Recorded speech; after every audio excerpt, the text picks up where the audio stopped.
everybody on YouTube. It's Ken again with XMG, shooting another video. So I'm doing a video about the consoles that I own. And I'm just doing them one by one as kind of like a little YouTube series. So far I did one on the 32X from Sega.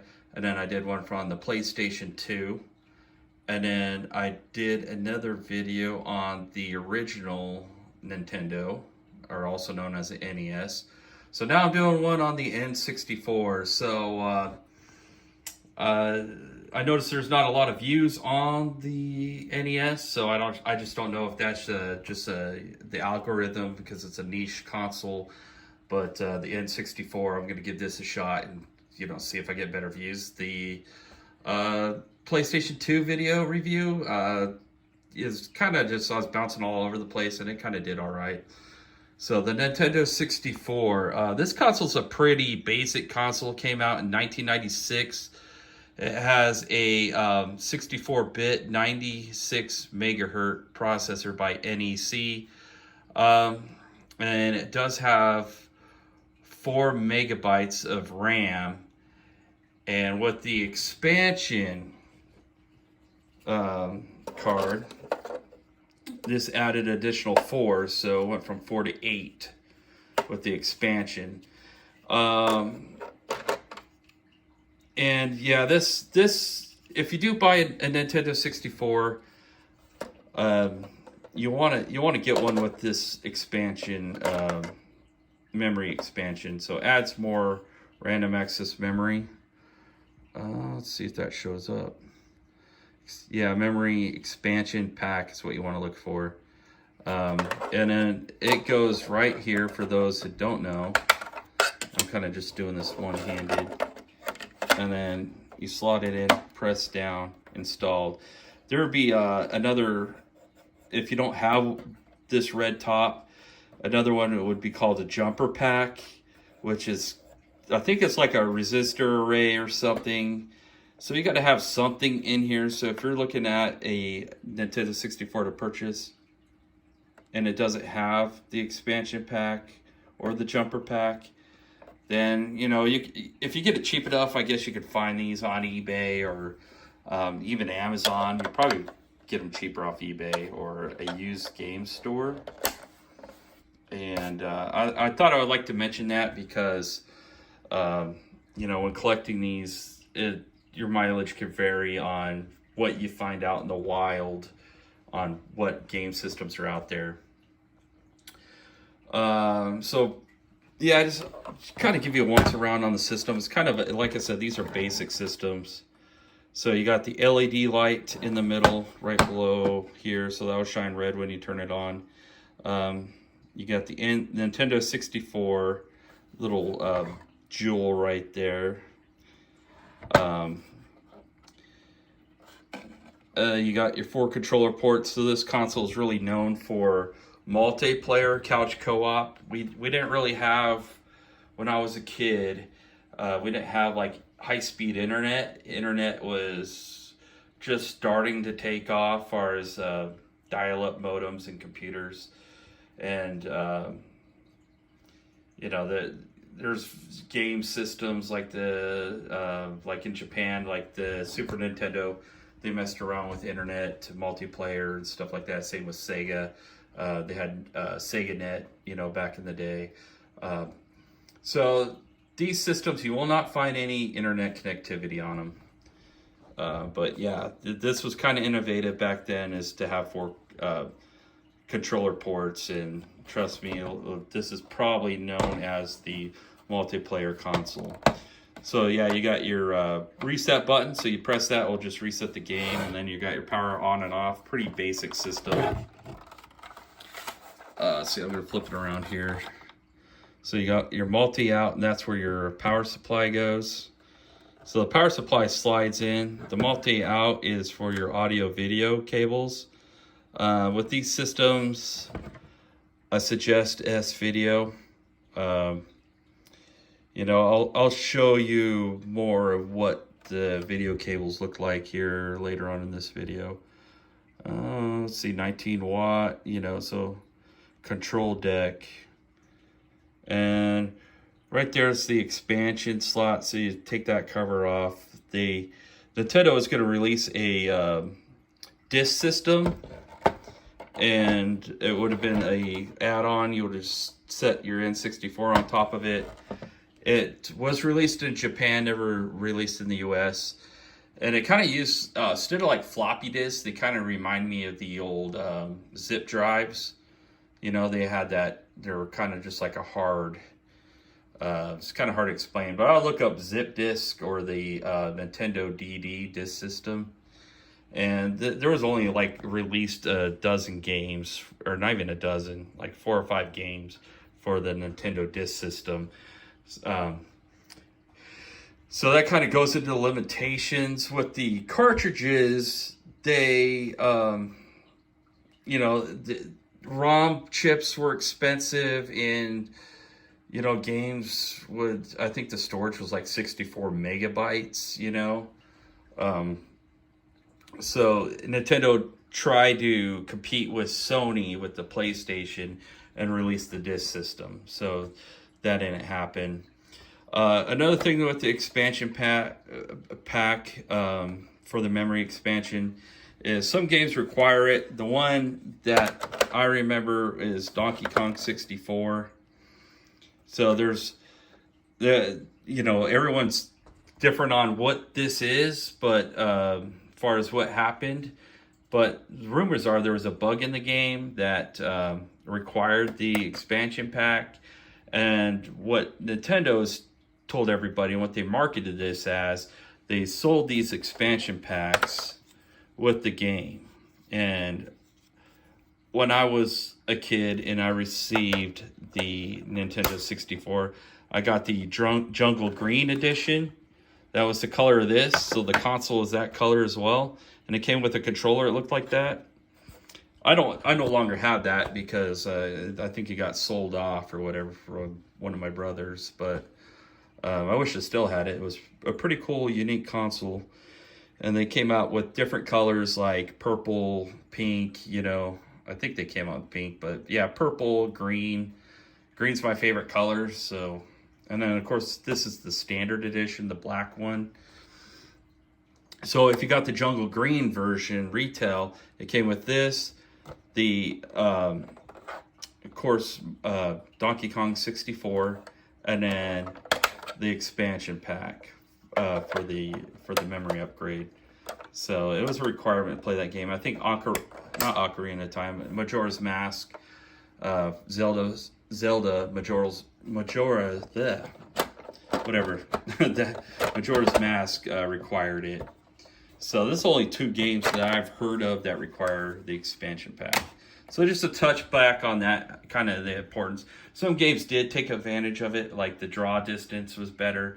So some games actually gave you like it increased in kind of fidelity and stuff of the Nintendo 64. Now I'll just go over the controllers. Right here is kind of like your standard controller. These are both aftermarket. Yeah, this is how you would hold the controller and play it. And then with your other hand, you would play with like the A and B buttons. And then they got the I think it's called the Z trigger on the bottom. Yeah, it has a Z on it. So you got the Z trigger, and then you got your D-pad. So you can either hold it like this, or you can hold it like this. So analog, really, with the analog sticks, we didn't have 2 of them on the Nintendo 64 because in 1996 when this was released, it was experimenting with this with 3D, so this is kind of revolutionary. With that said, if you buy a Nintendo 64 today, it's kind of hard to play because you only got one, so this will usually walk your character around the screen. And then you might have to use these C buttons, which depending on the game is optional. So this is where you can look up and down, left and right, you know. So it's kind of wonky to use just one analog stick nowadays. So it throws a lot of people off and turns a lot of people off for actually collecting the system because it is unique. Now, another pad that I recommend, I'll just bring it up here closer. There's one called the Hori pad. So instead of having this trident thing or whatever you want to call it, it's more like a GameCube looking stick. So yeah, you just hold it like you would a normal game controller, and then you got your C. And so this is actually the way I like to play it. These you can find. This one's from Retrobit. This one's not called a Hori pad because Hori's made by Hori. So if you can't find the original Hori pad, then this is the one to get. And it's also oftentimes cheaper. It's probably like 30 bucks.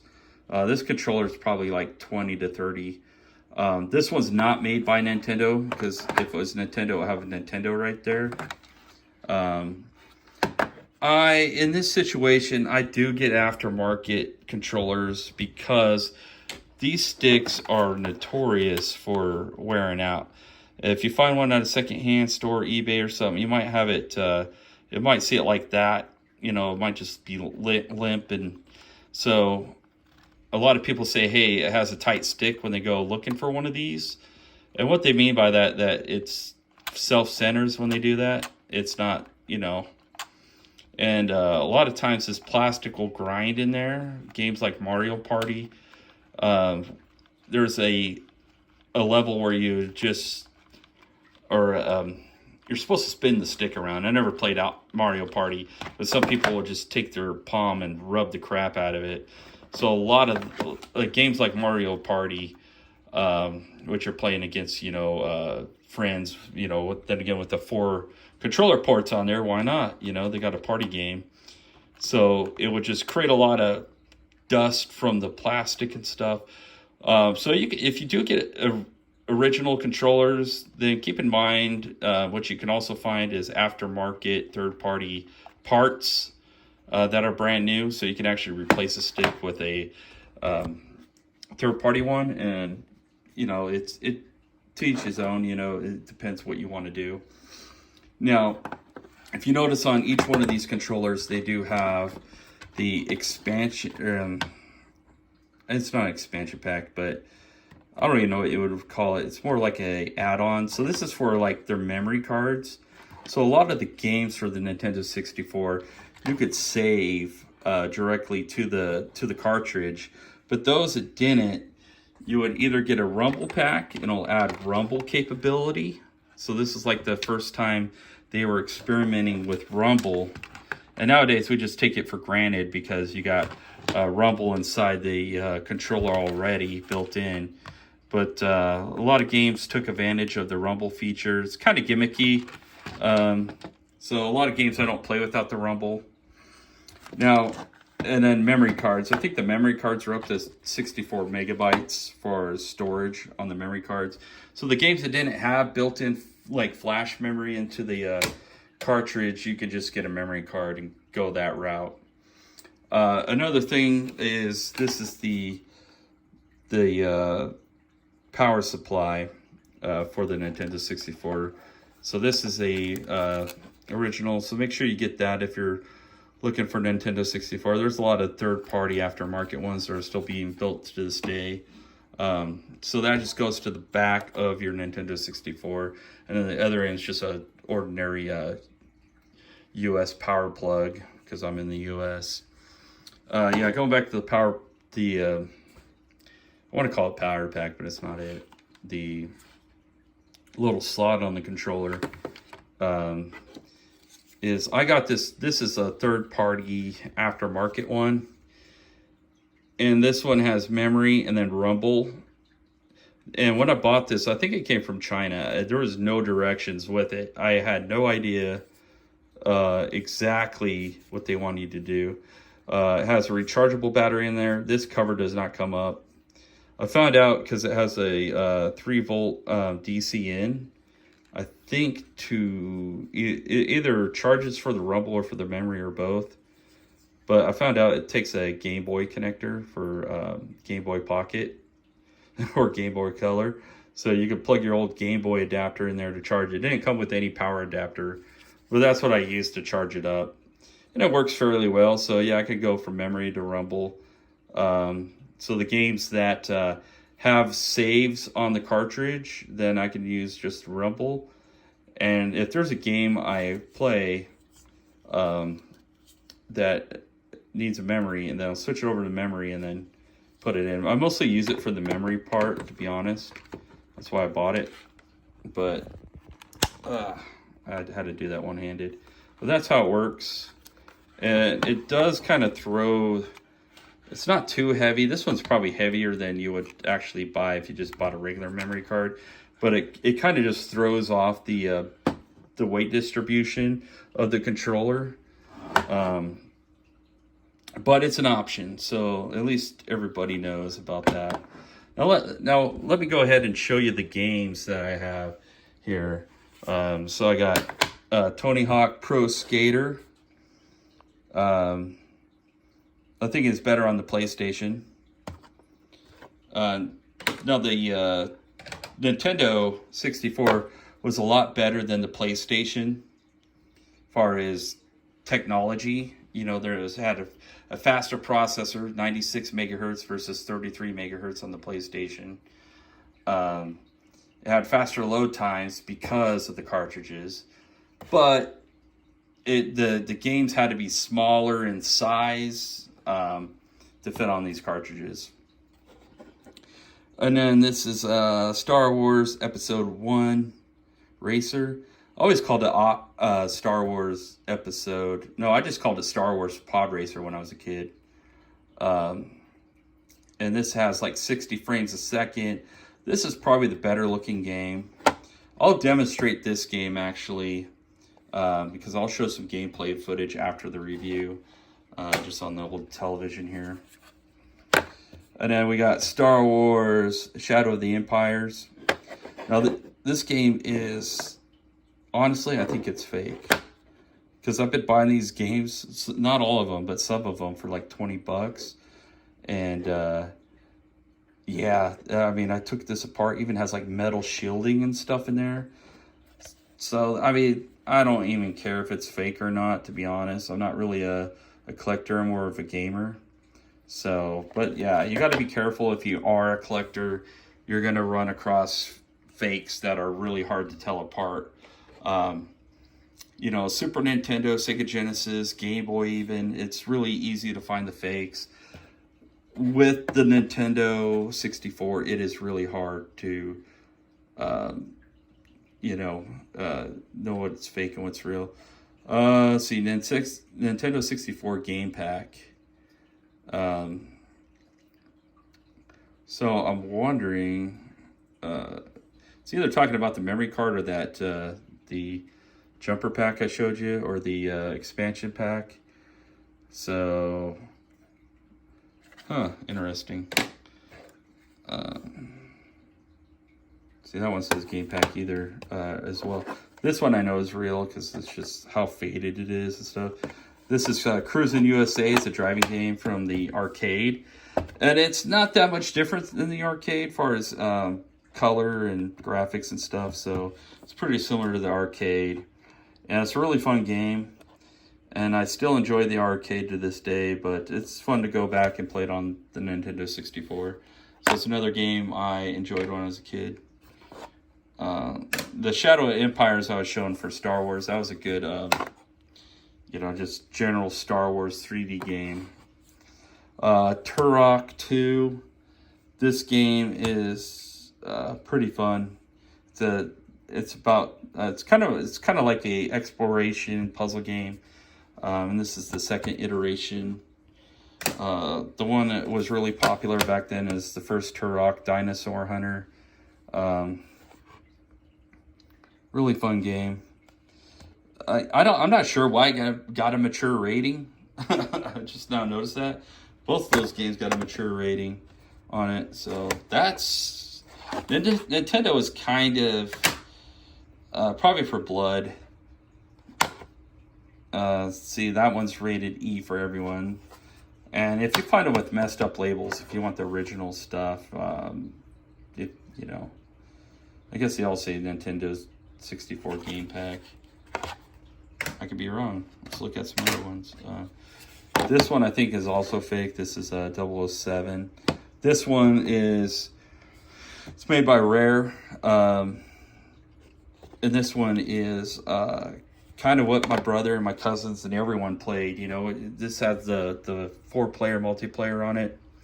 And it's kind of like just any first-person shooter. But yeah, the graphics on the Nintendo 64 are probably not as desired as they were back in the day. Because back in the day, polygons were just coming out and 3D environments are coming out. And the consoles to pioneer that would be the Nintendo 64 and the PlayStation.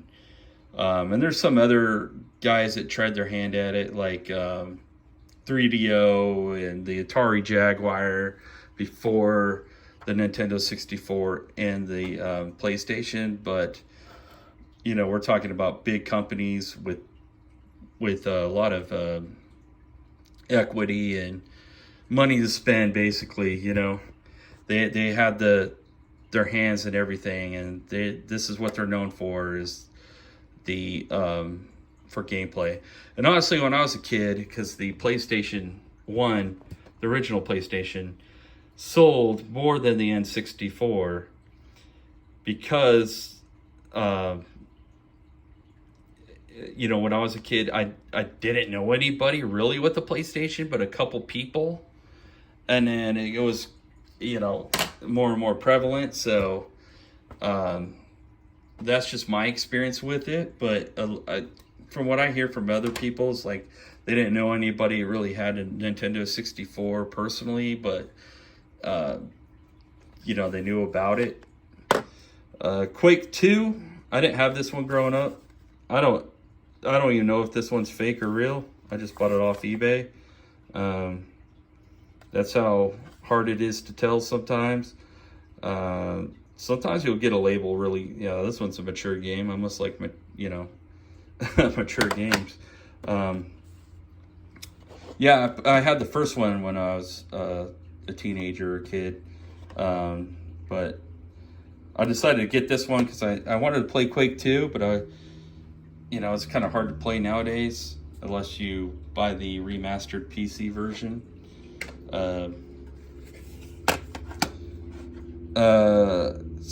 Which Rush is this? Extreme Racing, yeah. So this is Rush 2.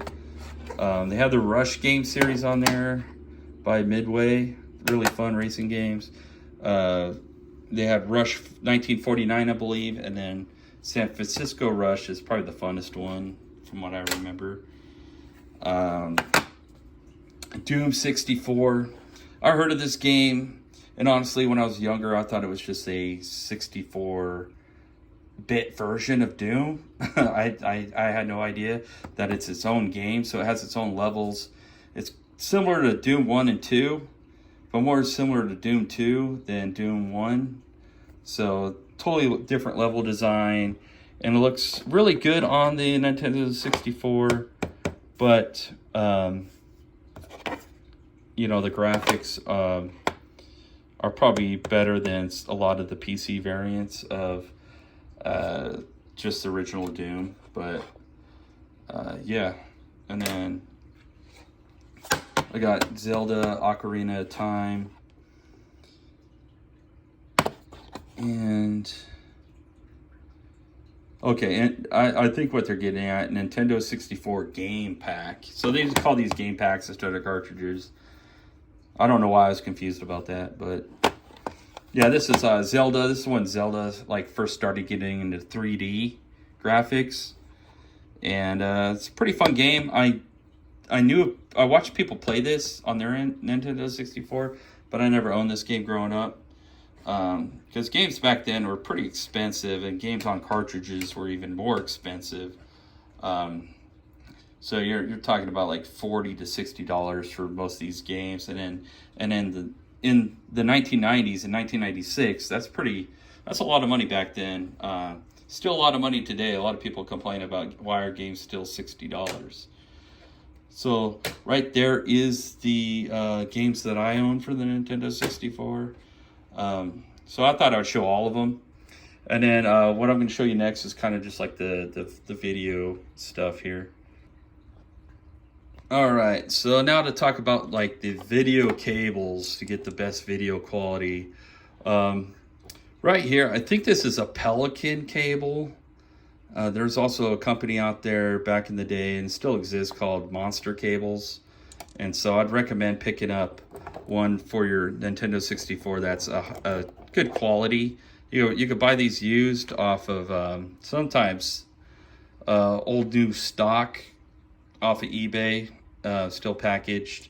And, you know, roughly this would be like a $50 to $60 cable. And you might still spend that. I got this, I think, at a secondhand store because I knew what it was. And I think I paid like 14 bucks. But yeah, this has the your standard yellow composite cable. And then you got your red and white left and right audio. So you could just hook those up, and that's what a lot of cables would be, is just your red, white, and yellow audio and video cables would come with the Nintendo 64. And the other end would just be that connector would plug into your Nintendo 64.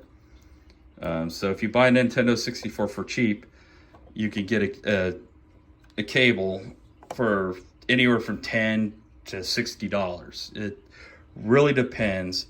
Apparently you could do RGB. I'm not a big fan of that because RGB is red, green, and blue, and the connector looks different. Well, this is always going to be the same, but that was mostly a video format that was used in Europe, and it didn't really come out in the US or in Japan, I think. So what I recommend, because with this cable, it also has, if I can find, is S-Video. And let's see if the camera can focus. S-Video cable looks like that. So it's like a 4-pin connector. So it separates your luminance and chrominance, so you get better contrast and color. So it's better than just the yellow cable. So if you can find a cable that has all 4 of them on there, then I recommend that. And then if you have an HD TV instead of the old tube TVs, that's what I recommend playing some of this older stuff like Nintendo 64 is a tube television. If you don't have that, you can buy these converter boxes. Then again, I said this on some of my other videos, from eBay or Amazon. And they have the S-Video connection and then HDMI. And it kind of scales it to 720p or 1080p. And it all depends how much money you spend for one of these. Yeah, you got an input. This part plugs into your wall. Yeah, you could switch from S-Video to composite video. So there's your composite video, your red, white, and yellow, and then S-Video. So I'd recommend hooking S-Video into this and hook up your left and right audio, and then hook up the HDMI to your HD TV, and it's gonna look better than trying to hook it up to like a big CRT sometimes, or some TVs, if they even have the S-Video port on there, it might be a bad scaler. So you might try one of these and see if the video does look better. Your mileage will vary, but these a good one will cost you like 50 bucks. This one's probably like $40 or $30, so it's okay. I use it. And you can hook this up to like an AV switch if you want to just use one box. You can hook this up to an AV switch, hook this up to your HD TV, and then you can hook all your retro consoles to the AV switch. So everything will just get passed and filtered through here and then out to HDMI. So that's how I can hook up multiple consoles to one TV. All right, so that does it with what I recommend is S-Video for the Nintendo 64. So that does it for that. And then let's go ahead and watch some gameplay footage. All right, here is Star Wars Episode 1 Racer. And this is running through S-Video on the N64. And just to point out there, because I haven't mentioned, I'm going to mention a couple things here. You can also buy these games, or actually not buy them, but you can get the full online service on the Nintendo Switch for, I think it's like $49 a year.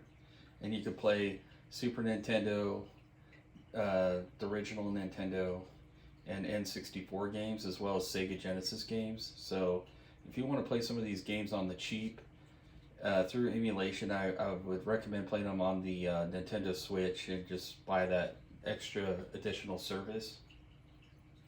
Because the Switch Online is like $20, and depends when you watch this video if the Switch is still around or relevant, which is the handheld from Nintendo, basically.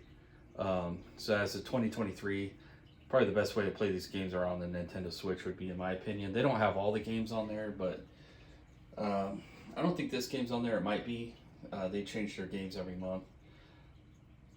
Also, with the buying the Nintendo 64, because I talked about the kind of the controllers and the accessories, like the video cable. The consoles are usually around $100. I think my son, he got this for me a few years ago for like 10 or 20, from like a Goodwill, from what he told me.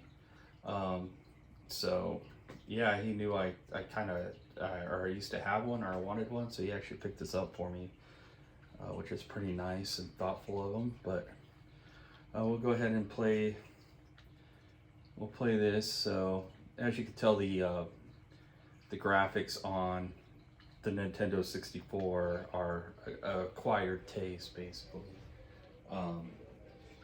because it almost looks like smeared Vaseline. And this is like I said earlier in the video, this is like the pinnacle of N64 games as far as graphics quality goes. But yeah, the video kind of looks muddy and blurry. That's why a lot of people just collect for the console and don't play it, but some people do both. Alright, so we'll do...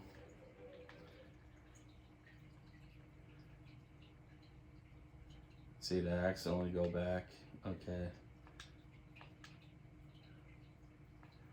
I'm just going to pick whatever racer.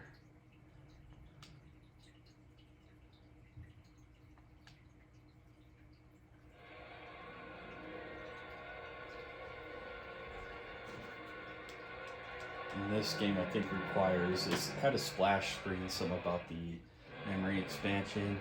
It's the new human boy. So I think this game will let you play without it, but you get better draw distance and stuff with it. Let's see. It's been a while since I played this. I had to figure out what button I needed.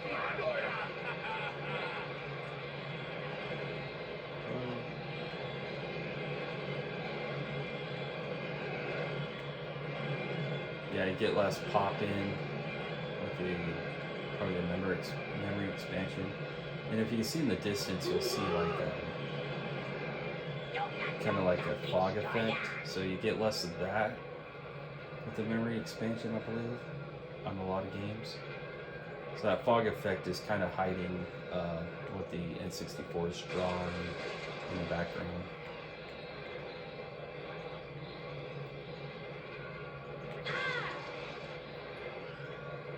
So as you can see, this is going at like 60 frames a second. That's what I've been told, or what I read on this particular game. So it kind of uses all the horsepower that the N64 can handle. And this game was pretty cool when it came out, because episode 1 came out in like '99. I believe, right around there. I could be wrong about that, but this is like one of the later N64 games. I think this even came out on the GameCube, if I'm not mistaken. Or I know it came out on the PlayStation 2. So there's better ways to play it, but I'm used to this version. Whoa.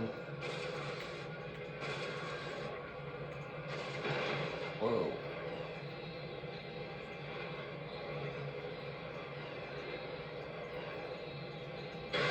I'm just doing the free race. But yeah, if you hit the walls, you'll damage these engines, and then you have to get repairs. And you could do a tournament race. I bought it because I just miss playing this game. It was pretty